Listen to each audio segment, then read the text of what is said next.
ये शुरू में बुर्जू द्वार पर गए थे और कहा था मैं नाला बनाऊंगा, ये करूंगा। आज भी नाला इनको पुकार के कह रहा है मेरी मरम्मत करो, मेरी मरम्मत करो। बीकानेर के विधायक जी ने वहाँ उद्घाटन किया है। उनको पूछो सैंक्शन किसने दी? 50 लाख रुपए की सैंक्शन मैंने दी थी। मतलब सोशल मीडिया पे वीडियो बहुत वायरल हुई थी आपकी, तब आपने भारत माता की जय रुकाई थी या नहीं रुकाई थी? कि जो आगे वाला चुनाव है, क्या आप फिर से आओगे या फिर? वो खूब गोठे जी में, वो खूब लोगों के यहाँ जाकर के काम, लेकिन कुछ काम करना भी सीखे। और क्या ऐसा अगली बार कांग्रेस जीतेगी ये मैं कह सकता हूँ। हिंदू की परिभाषा बीजेपी के लोग नहीं जानते। और जैसे कोई बिड्डी कला बताया जा रहा है कि गुंडे पालते हैं बिड्डी कला जी, तो मुझे वोट मत देना। नमस्कार, मैं आपका आशीष भक्ति बीकानेर से।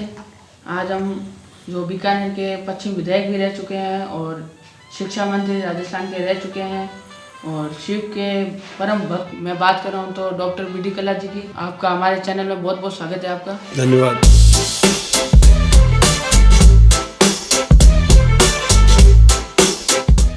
तो सर, पहला सवाल आपसे ये है कि आपने चुनाव कब से लड़ना शुरू किया? मैंने चुनाव 80 से लड़ना शुरू किया। मैं अब तक 10 चुनाव लड़ा हूँ। उसमें पूर्व जो सीट थी बीकानेर के नाम से, उससे मैंने 5 चुनाव जीते और पश्चिम का जो चुनाव बीकानेर पश्चिम सीट बनी उसके 3 चुनाव लड़े, उसमें 2 हारा 1 जीता। इस तरह से मैं 6 बार बीकानेर का प्रतिनिधित्व कर चुका हूँ और 24 वर्ष तक मंत्री पद पर राजस्थान में अलग अलग पदों पर रहा। राजस्थान प्रदेश कांग्रेस कमेटी का अध्यक्ष रहा, लीडर ऑफ अपोजिशन, प्रतिपक्ष का नेता विधानसभा में रहा। और मैंने विधानसभा में जब मैं अपोजिशन में था तो उस समय सदन के सभापति के रूप में भी मैंने काम किया है। मैं राजस्थान हाउसिंग बोर्ड का अध्यक्ष, पब्लिक अकाउंट्स कमेटी का चेयरमैन, राजस्थान फाइनेंस कमीशन का चेयरमैन, ऐसे अनेक महत्वपूर्ण पदों पर मैंने अपनी सेवाएं दी है। और मैं ये कह सकता हूँ कि मैंने बीकानेर और राजस्थान के हर ज़िले में कुछ न कुछ अपनी कलम से काम किया है। और बीकानेर जहाँ से मैं चुनकर आता हूँ, आज यहाँ पर 5 विश्वविद्यालय कार्यरत है, वो सब मेरे कार्यकाल में बनी है। और यहाँ पर 4 इंजीनियरिंग कॉलेजेज हैं, 2 गवर्नमेंट के, 2 प्राइवेट।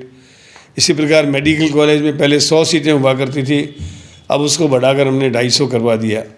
इसके अतिरिक्त यहाँ 4 नेशनल लेवल के रिसर्च सेंटर हैं। National camel breeding farm, national horse breeding farm, national institute for arid horticulture और Acharya Tulsi cancer research institute. ऐसे 4 रिसर्च सेंटर राजस्थान के किसी भी ज़िले में नहीं है, जयपुर में भी नहीं, कोटा में भी नहीं है। और ये इंटरनेशनल लेवल के सेंटर्स हैं जहाँ बीकानेर में जो रिसर्च होती है वो आप देखते हैं कि प्राय सारे देशों में जाती है। इससे बीकानेर का नाम रिसर्च के बारे में काफ़ी गौरवान्वित हुआ है। इसके अतिरिक्त बीकानेर में मेरे कार्यकाल में कृषि उपज मंडी ऊन, कृषि उपज मंडी अनाज और इसी प्रकार जो है सब्जी मंडी, लालगढ़ का बस स्टैंड, जो ब्रॉड गेज है वो जयपुर से पहले हम यहाँ पर बीकानेर में लेके आए। इसके अतिरिक्त अभी हमारे पिछले कार्यकाल में मैंने 5 नए कॉलेज बीकानेर को स्वीकृत करा के दिए। Ayurveda college, public health science college, dairy science college और 2 सामान्य कॉलेज, एक लड़कियों का एक लड़कों का। इसी प्रकार बीकानेर का डूंगर कॉलेज, मैं जब कॉलेज में प्रेसिडेंट था तब से हम ये मांग कर रहे थे कि यहाँ पर एक ऑडिटोरियम बने, तो मैंने 15 करोड़ रुपए की लागत से एक ऑडिटोरियम मंजूर कराया। आप जाकर के देख सकते हैं, उसका निर्माण कार्य जारी है। 30 कमरे हमने मंजूर कराए डूंगर कॉलेज में। उसकी स्वीकृति वगैरह आ चुकी थी, लेकिन 1 साल तक यहाँ के विधायक की सुस्ती के कारण, निष्क्रियता के कारण वो कमरे शुरू नहीं हुए। अभी हाल ही में वापस उसकी हमने स्वीकृति जारी करवाई है और वो काम बहुत तेज़ी से आगे बढ़ेगा। डूंगर कॉलेज में कमरों की कमी दूर होगी। इसी प्रकार MS कॉलेज को पोस्ट ग्रेजुएट कॉलेज बनाने में और इसके साथ साथ बीकानेर में अनेक संस्थान, जिसमें बीकानेर का सैटेलाइट हॉस्पिटल, बीकानेर में 2 CSC 6-6 करोड़ की लागत से बन चुकी हैं। आप देख रहे हैं 1 साल से वहाँ स्टाफ भी प्रोवाइड ये नहीं कर सके। अनेक स्कूलें हमने खोली, इन्होंने बंद करने का काम किया। अभी हाल ही में इन्होंने जसूसर गेट के बाहर जो स्कूल है, जो पहले 15 नंबर स्कूल के नाम से जानी जाती थी, वहाँ लड़कियों का और लड़कों का दोनों का स्कूल सीनियर हायर सेकेंडरी का चल रहा था, उसमें दोनों को मर्ज कर दिया। अब लड़के और लड़कियाँ इतनी भारी संख्या में हैं वहाँ पर कि वो एक शिफ्ट में पढ़ नहीं सकते। और हमारे यहाँ बीकानेर की एक ट्रेडिशन है कि 8वीं के बाद कोई एजुकेशन को लोग पसंद नहीं करते, लेकिन ये कि शून्य बहुत गलत बोलकर उस स्कूल को बंद किया गया है। शून्य की स्थिति वहाँ है नहीं। हमारे यहाँ वहाँ पर स्कूल में लगभग 300 से ऊपर बच्चे लड़के पढ़ रहे हैं, 200 से ऊपर लड़कियाँ पढ़ रही है। दोनों स्कूल विधिवत रूप से अलग अलग चल रहे थे, उनको मर्ज कर दिया। तो जो इनकी कथनी और करनी में अंतर है, एक तरफ ये कहते हैं कि जहाँ शून्य विद्यार्थी थे उन स्कूलों को हमने बंद किया है, लेकिन दूसरी तरफ उन्होंने जहाँ विद्यार्थी हैं भारी संख्या में उन स्कूलों को भी बंद किया है। ये बंद करने का काम करते हैं, हम खोलने का काम करते हैं। आज बीकानेर में हर तरीके से बीकानेर आगे बढ़ा है। यहाँ पेयजल की समस्या थी, मैंने अपने पूर्व के कार्यकाल में बींचवाल और यहाँ पे शोभासर में 2 जलाशय बनाए थे, और अभी पिछले कार्यकाल में 619 करोड़ रुपए की लागत से हमने एक पूर्व और पश्चिम दोनों विधानसभा क्षेत्र और 16 गांव भी सम्मिलित हैं, एक महती योजना बनाई। इस योजना का काम लगभग आधे से ज़्यादा पूरा हो चुका है, जिसमें 15 नई टंकियाँ, लगभग 800 किलोमीटर से ज़्यादा पाइपलाइन नई बिछने का काम हो रहा है। और इसी प्रकार शोभासर और बींचवाल में 2 नए जलाशय बनने शुरू हो गए हैं, एक तो करीब करीब कंप्लीट होने वाला है। इन कामों को करवाने के लिए आप जानते हैं कि काफ़ी मशक्क़त करनी पड़ती है। सीवरेज के 2 चरण के काम हमने पूरे करवा दिए, तीसरे चरण का काम भी स्वीकृत होया हुआ है। सूरसागर की समस्या का ये एक तरीके से कहते हैं कि हमने किया। मुझे याद है मैं जब लोकल सेल्फ गवर्नमेंट का मिनिस्टर था तो 42 करोड़ रुपए मैंने अपनी कलम से मंजूर किए थे, और बाईपास नाला बन गया था। इन्होंने केवल सिल्ट निकाली, मिट्टी निकालने का काम किया और उद्घाटन किया। अभी आपने देखा होगा कि लेडी एल्किन स्कूल में अभी परसों बीकानेर के विधायक जी ने वहाँ उद्घाटन किया है। उनको पूछो सैंक्शन किसने दी? 50 लाख रुपए की सैंक्शन मैंने दी थी, मेरा वहाँ शिलान्यास किया हुआ है।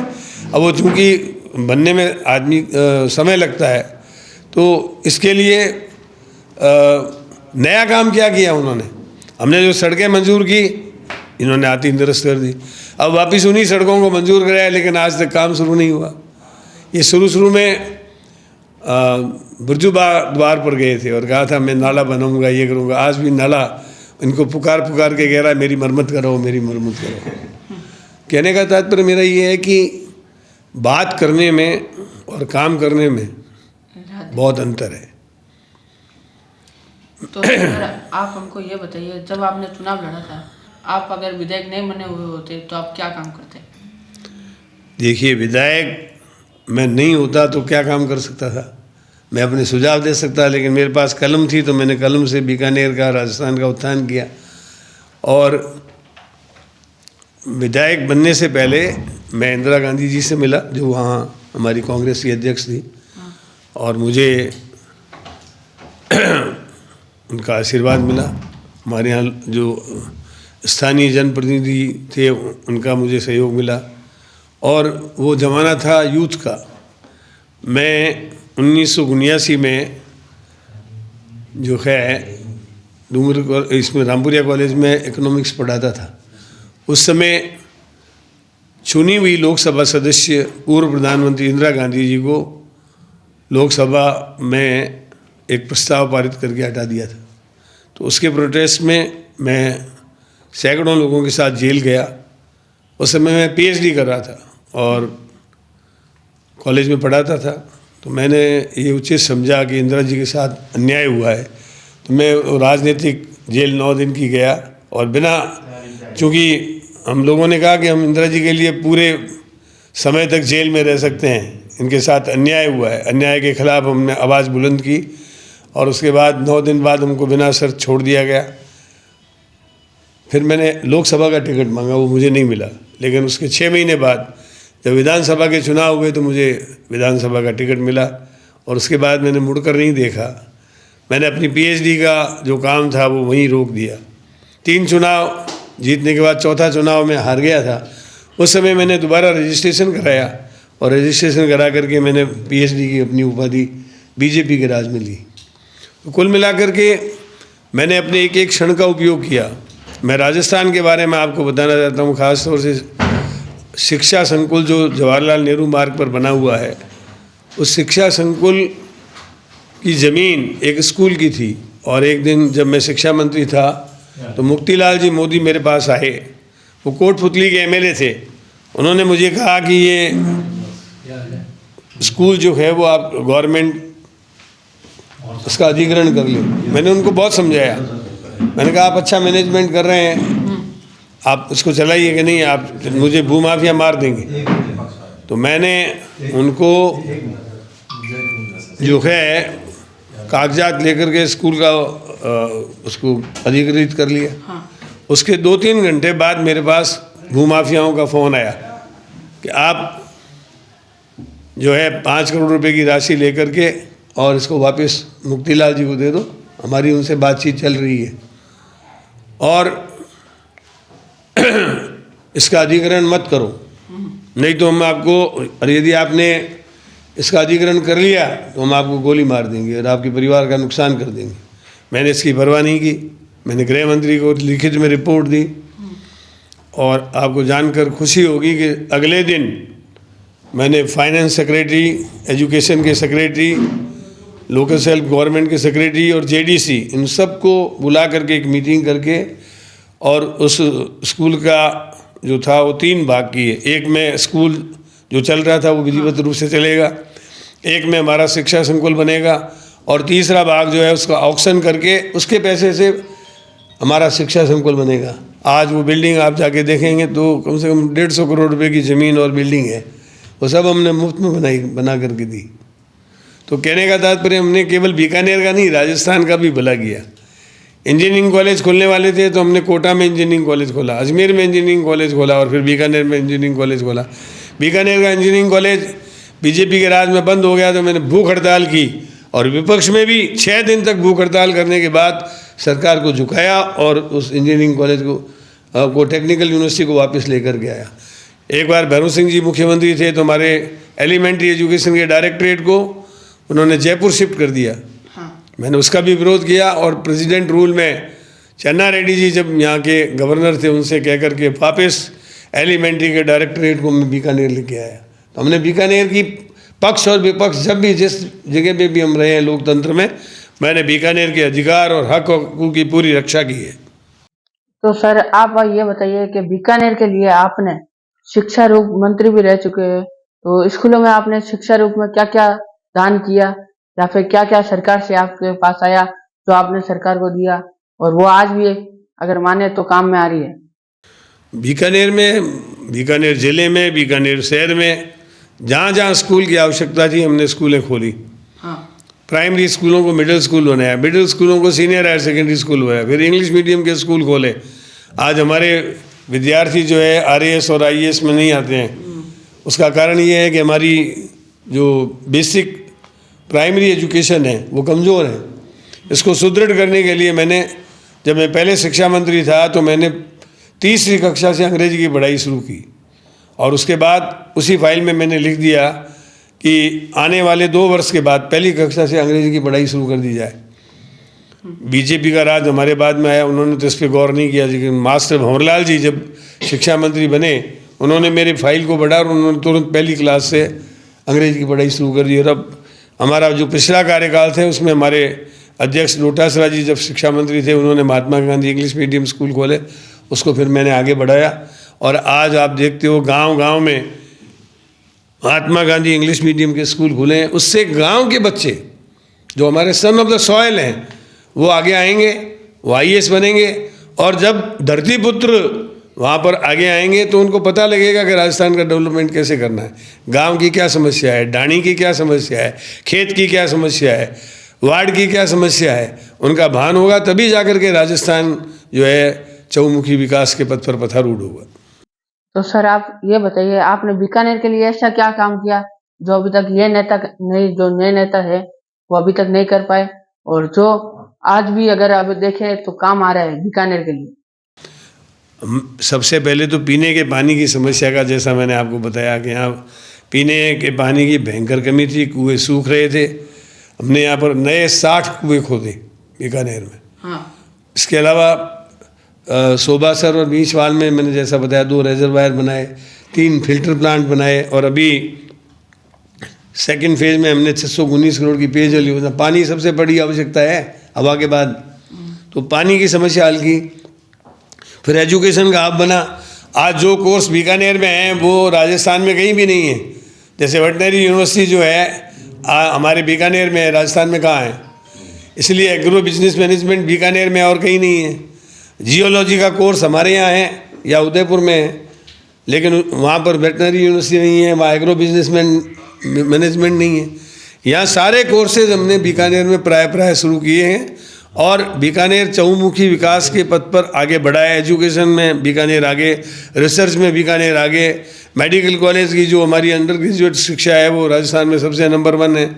और इसी प्रकार हमने अभी हाल ही में 12.5 करोड़ रुपए की लागत से एक जो है कार्डियोलॉजी का सेंटर फॉर एक्सेलेंस मंजूर कराया था, उसका निर्माण कार्य आगे बढ़ रहा है।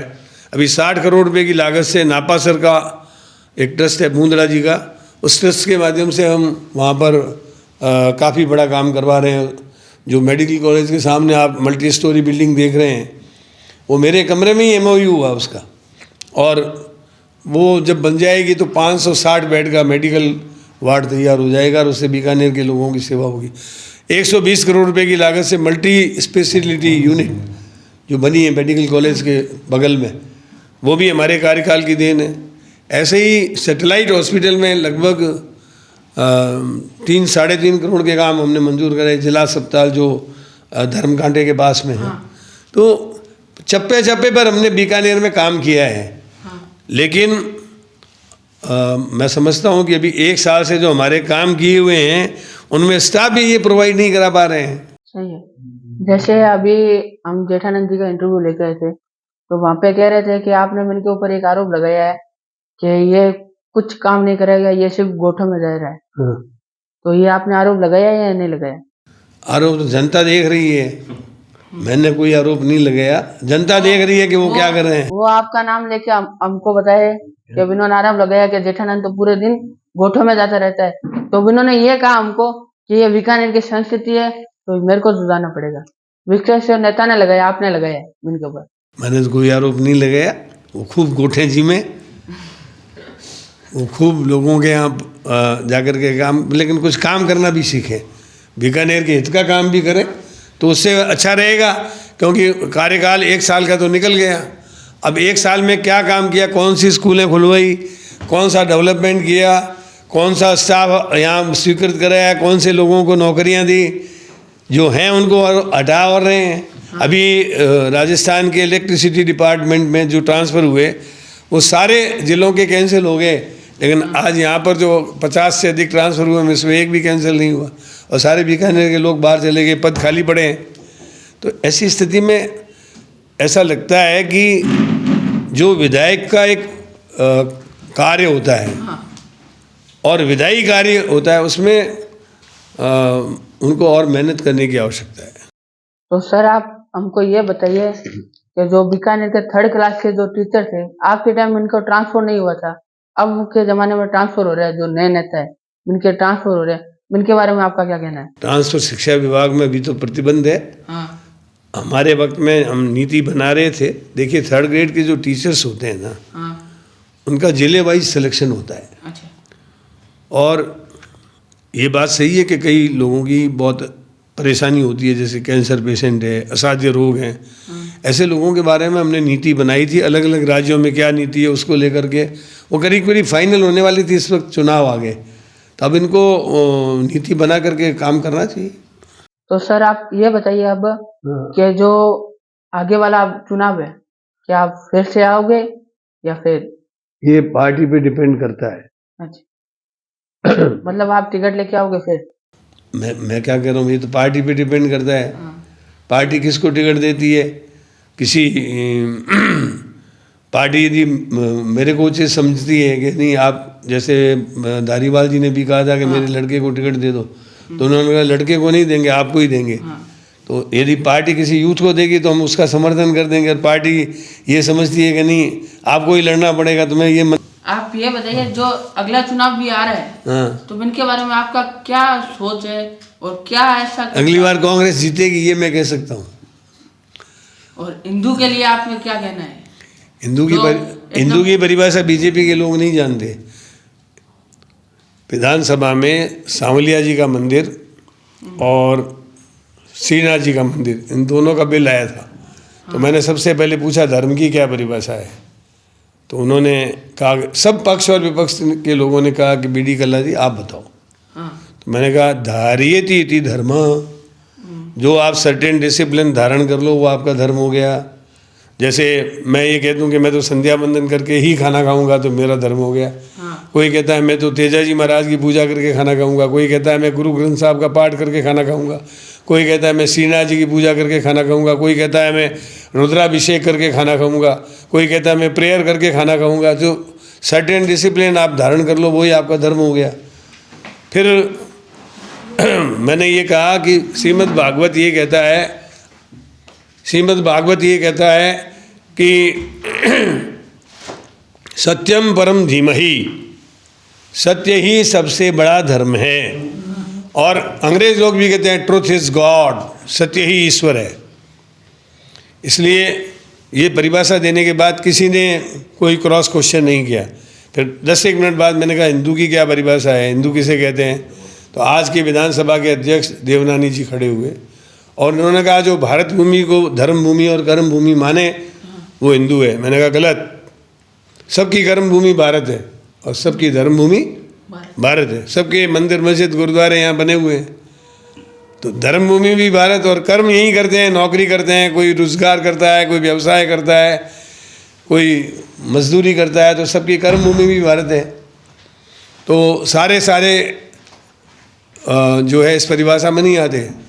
तो मेरे से पूछा, मैंने कहा धर्म सम्राट करपात्री जी महाराज जो शंकराचार्यों का मनोनयन करते थे, उन्होंने ये कहा था कि जो गौ पूजक है, जो पुनर्जन्म में विश्वास रखता है और जो शास्त्र में विश्वास रखता है वो हिंदू है। फिर किसी की हिम्मत नहीं हुई उसके बारे में उसको कटाक्ष करने की। फिर राजेंद्र जी राठौड़ उस समय प्रतिपक्ष के नेता थे, उन्होंने मेरे से कहा कि आप ये बताइए कि आप पुनर्जन्म में क्या बनना चाहोगे। मैंने कहा मेरी इच्छा से कुछ नहीं होता, मैं अच्छा कर्म करूँगा तो अच्छा बनूंगा, बुरा कर्म करूँगा तो बुरा बनूंगा। और गीता में लिखा है कर्मण्येवाधिकारस्ते मा फलेषु कदाचन माँ कर्म फल हेतु ब्रुवाते संगोस्त कर्मणि, कर्म करते जाओ, फल की इच्छा ऊपर वाले पर छोड़ दो। और पंडित जवाहरलाल जी नेहरू जो भारत के प्रथम प्रधानमंत्री थे वो भी ये कहते थे वर्क इज वर्शिप, काम की पूजा होती है, कार्य ही। आज कोई आदमी घर में काम नहीं करे तो कौन कहेगा, सब कहेंगे अणकमऊ है, उसकी पत्नी भी कहेगी अणकमऊ आ गया, भाई कहेंगे अणकमऊ आ गया, कहेंगे या नहीं कहेंगे। तो काम की पूजा होती है। और उसके बाद मैंने ये कहा कि यदि भगवान मेरे से पूछेंगे कि मिस्टर बीडी कल्ला आप क्या बनना चाहते हो, तो मैं कहूँगा सर्वधर्मान परित्यज्य मामेकम शरणम व्रज अहम त्वाम सर्व पापेभ्यो मोक्षयिष्यामि मा शुचा। ये अर्जुन तो सब धर्मों को छोड़ दे और मेरी शरण में आ जा, मैं तेरा मोक्ष कर दूंगा, तू कोई शोक मत कर। तो हम तो भगवान के शरण है, वो जैसा बनाएगा वैसे बन जाएंगे। तो सर फिर मैंने पूछा कि कोई और प्रश्न है, तो उन्होंने कहा नहीं कोई प्रश्न नहीं है, सबको संतुष्ट करके। और फिर मैं इसी तरीके से एक बार क्या हुआ था कि मैं जब जलदाय विभाग का मंत्री था उस वक्त पानी बरस नहीं रहा था और मेरी रिप्लाई थी, तो मैंने रिप्लाई में सर्वधर्म प्रार्थना सभा की, वेद मंत्रों से प्रार्थना की, सभी धर्मों के मंत्रों से प्रार्थना करके, और मैंने ये भगवान से प्रार्थना की कि राजस्थान में जल की बरसात हो और राजस्थान जो है उसमें पानी की कमी दूर हो। जब मैं बाहर आया, आप मानोगे नहीं कि भगवान ने ऐसी सुनी कि कम से कम 2.5-3 फुट सड़कों पे पानी बह रहा था। और उससे पहले 1 दिन पहले मैंने पाली में रेल के डिब्बों से पानी की व्यवस्था की। उसी दौरान मैंने एक प्रश्न किया था, जब पांडव महाभारत में कथा आती है कि पांडव जब अज्ञातवास में थे तो उस समय जोर की प्यास लगी। प्यास लगी तो युधिष्ठिर ने सबसे पहले सहदेव से कहा कि तुम जाओ पानी लेके आओ। वो गए और जाकर के एक तालाब से लोटा भरा और पानी पीने वाले थे तो उसमें से यक्ष निकला और यक्ष ने कहा कि तुम पानी मत पियो, पहले मेरे प्रश्नों का उत्तर दो। यदि मेरे प्रश्नों का उत्तर नहीं दिया और पानी पी लिया तो मर जाओगे। उसने पानी पी लिया, मर गया। उसके बाद नकुल आया, नकुल की भी यही दशा हुई। फिर आए अर्जुन, अर्जुन की भी यही दशा। फिर आए भीम, भीम की भी यही दशा हुई। और उसके बाद युधिष्ठिर आए, युधिष्ठिर जब पानी पीने लगे तो उन्होंने यक्ष ने कहा तेरे 4 भाई मर चुके हैं, मेरे प्रश्न का उत्तर देना है, नहीं तो तुम्हारी भी यही दशा होगी। तो उसने लोटा रख दिया, बोलो तुम्हारे क्या प्रश्न है। बहुत लंबा प्रश्न है, लेकिन उसने सबसे पहले ये कहा कि जल से पतला कौन, कौन भूमि से भारी, कौन अग्नि से तेज, कौन काजल से कारी।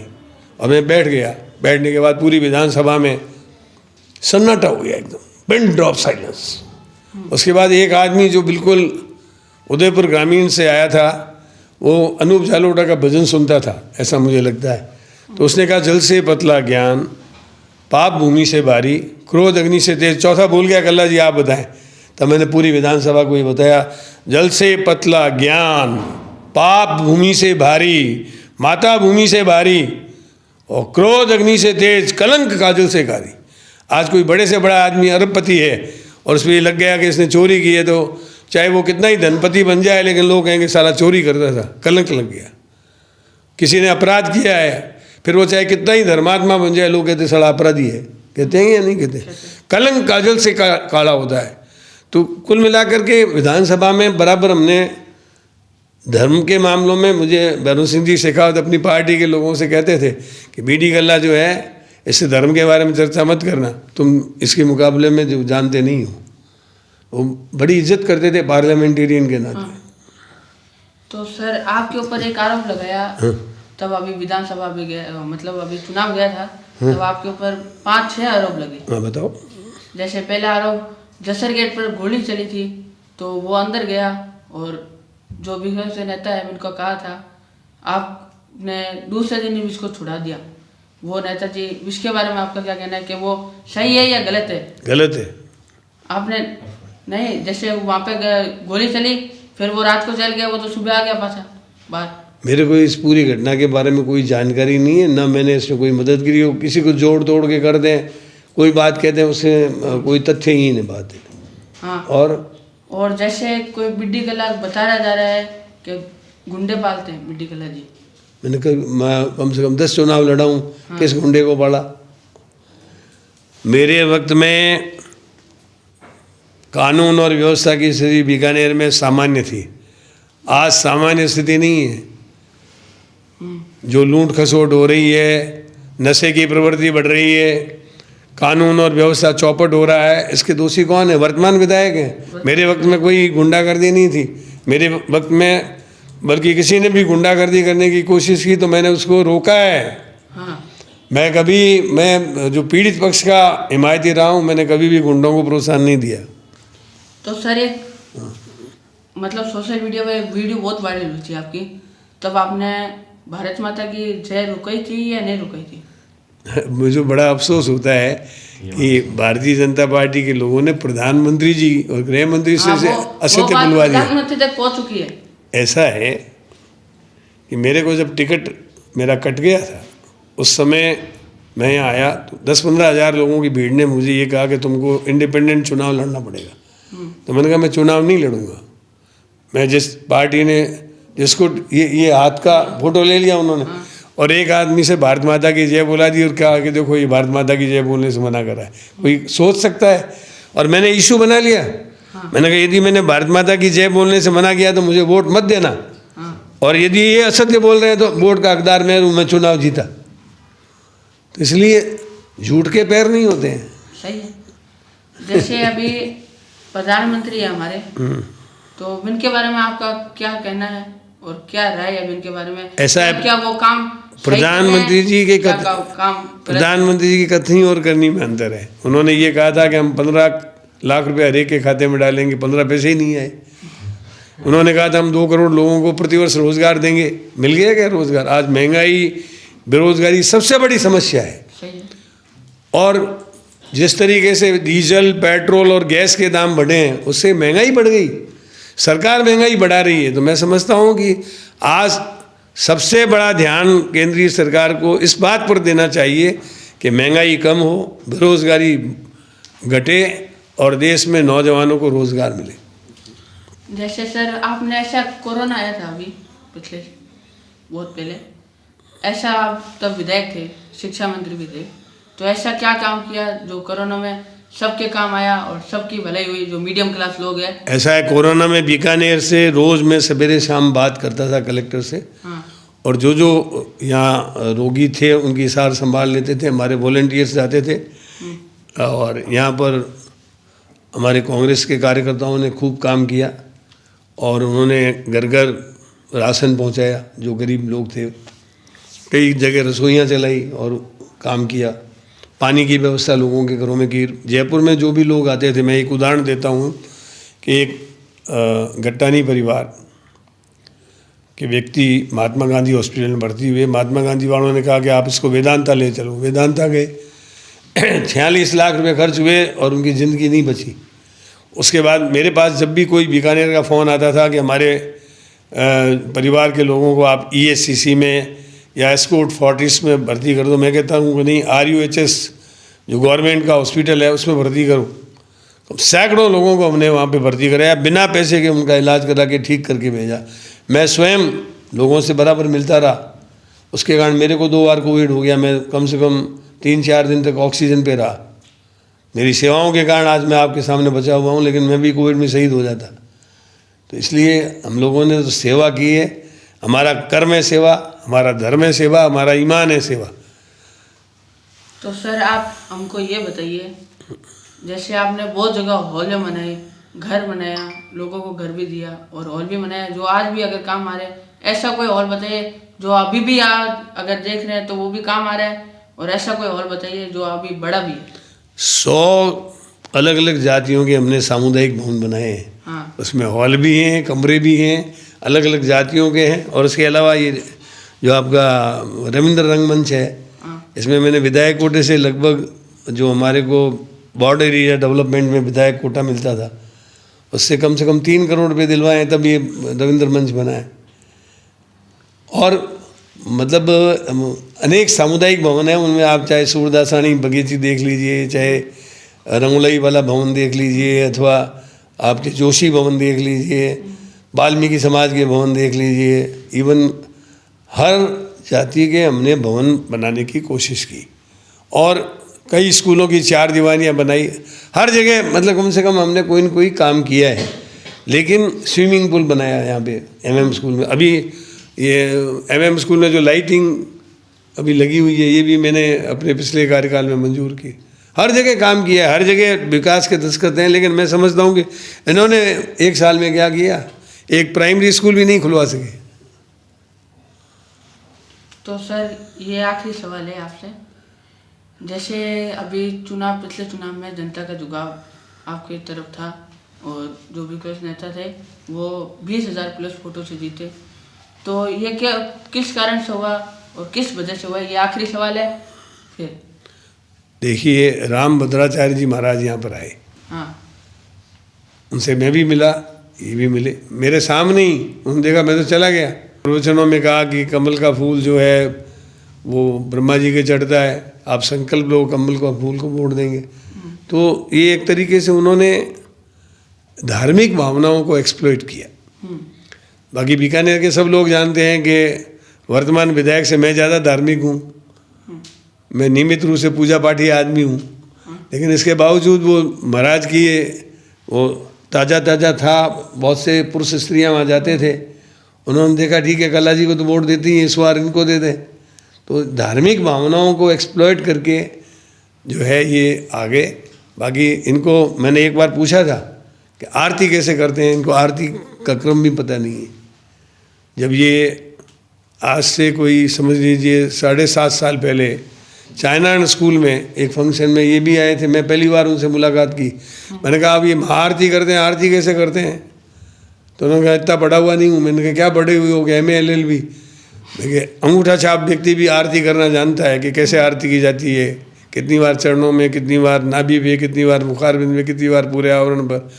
ये मैंने बताई उनको, आरती करनी नहीं आती। और भी आप कभी चैनल पे बुला लेना मेरे को और उनको, और मैं मेरे एक सवाल का जवाब दे दें वो धर्म के बारे में, तो मैं बैठा हूँ यहीं पर। या तो मैं राजनीति करना छोड़ दूंगा या वो छोड़ दें। तो सर एक और सवाल इस बात पे हमको याद आया है, जैसे अभी चुनाव था, PM खुद आ गए थे, और आपके राज्य में कोई बड़ा नेता या कुछ आया था? ये आखिरी सवाल है। नहीं, मेरे चुनाव में तो हमारे पहले चुनाव में संजय गांधी जी आए थे। हाँ। उसके बाद सोनिया गांधी जी आई थी, राजीव जी आए थे। बराबर बड़े बड़े नेता यहाँ आए हैं और आकर के उन्होंने चुनाव प्रचार किया है, लेकिन इस तरीके से नहीं किया जैसे प्रधानमंत्री ने जिस तरह से रोड शो वगैरह किया है ना। ये तो पहली बार ही इन्होंने किया। वो आकर के भाषण दे के चले जाते थे, इन्होंने रोड शो किया जो किसी प्रधानमंत्री ने अभी तक नहीं किया। तो सर इस बात पर वहाँ पे आपको भी बुरा कहा गया जब प्रधानमंत्री जूनागढ़ पर आए थे, तो जो अभी नए नेता है श्री जेठानंद जी व्यास, तो वो गाड़ी में बैठने मना कर दिया, पुलिस वालों ने मना कर दिया, तो इनको दोषी आपको ठहराया गया। क्या अभी भी इनका नेता का भार चल रहा है? ऐसा है, सही है गलत है साहब? नहीं, आपका प्रश्न सही है। उन्होंने मेरे बारे में फैलाने की कोशिश की, लेकिन प्रधानमंत्री जी का एक प्रोटोकॉल होता है। प्रधानमंत्री जी के साथ या तो मुख्यमंत्री जी, या मैं तो वर्तमान प्रधानमंत्री जी को मैंने 4 बार रिसीव किया है प्रोटोकॉल ड्यूटी के अनुसार, लेकिन इनको ये मालूम ही नहीं है कि ये चीज़ें जो है स्टेट गवर्नमेंट तय नहीं करती है, सेंट्रल गवर्नमेंट तय करती है। इसलिए कम से कम इनको बेसिक नॉलेज तो होनी चाहिए कि ये बात आरोप लगाने से पहले सोचे कि इसमें किसका हाथ है। और मैं अभी भी उनको ये फोबिया है कि बीडी गल्ला ही करता है सारा। क्या गलत काम कोई और दोषी बीडी गल्ला? हाँ, तो उससे जनता हंसती है उल्टा, कि उनको पता ही नहीं है कि राज मतलब वहाँ पर उनका, आपने देखा होगा कि कोई सेंटर का मिनिस्टर भी उनके साथ था क्या? प्रधानमंत्री का एक प्रोटोकॉल होता है कि उनके साथ कौन रहेगा, कौन खड़ा रहेगा, कौन उनके काफिले में सम्मिलित होगा। अभी तो ये MLA है ना, अभी वहाँ पर एक उद्योग से संबंधित राजस्थान राइजिंग का एक सम्मेलन हुआ था, उसमें इनको नहीं घुसने दिया, तो उसमें भी मैंने रुकवा दिया था क्या? जैसे ये विधानसभा में बोले थे, आप कभी बोले विधानसभा में? मैं जितना बोला हूँ शायद कोई बोला ही नहीं होगा। मैं तो पक्ष और विपक्ष दोनों में बोलता था। एक बार का आपको उदाहरण बताता हूँ, जब मैं विपक्ष में था, UIT act, Jaipur development act, development authority act और म्यूनिसिपल एक्ट, इन तीनों के संशोधन आए। उसमें ये था कि जैसे अभी सेटबैक तो अपन छोड़ते ही हैं, कोई इंटरनल चेंज, जैसे ये खिड़की है मेरी, ये 3x3 की है, इसको मैंने 4x4 कर लिया या 2x2 कर लिया। कोई रोशनदान को छोटा बड़ा कर लिया, इसको कहते हैं इंटरनल चेंज। ये इंटरनल चेंज यदि कोई कर ले बिना परमिशन के, तो उस व्यक्ति पर 1 लाख रुपया जुर्माना, और बनाने वाले को जेल, कारीगर को जेल, जहाँ से सीमेंट, ईंट, चूना, बजरी आया उनको जेल, और जिसने नक्शा बनाया उसको जेल, और जहाँ जहाँ से सामान आया उन सबको जेल। तो मैंने विपक्ष के रूप में मैडन स्पीच, जिसको कहते हैं पहला स्पीच, विधानसभा में कहा, और मैंने कहा मुख्यमंत्री जी आपको तो जेल में होना चाहिए। तो उन्होंने कहा मुझे क्यों जेल होना चाहिए? मैंने कहा आपका जो मकान बन रहा है उसमें 19 इंटरनल चेंजेज हैं, और मैंने कहा सारे IAS अफसरों को जेल में डालो, MLAs को, क्या आपको कहाँ डालूँ? मैंने कहा मेरे नाम से कोई मकान नहीं है, तो आपके पिताजी के नाम से, मैंने कहा पिताजी के नाम से मकान है, लेकिन वो ऊपर चले गए, उन पर मुकदमा नहीं चल सकता। मेरे मकान में भी हो सकता है कि कोई इंटरनल चेंज पुराना किया हुआ हो, लेकिन उनको जेल नहीं हो सकती। तो ऐसे करके मैं बोलता रहा। मैंने कहा आपने ऐसा कानून बना दिया जो विश्व में कहीं नहीं है।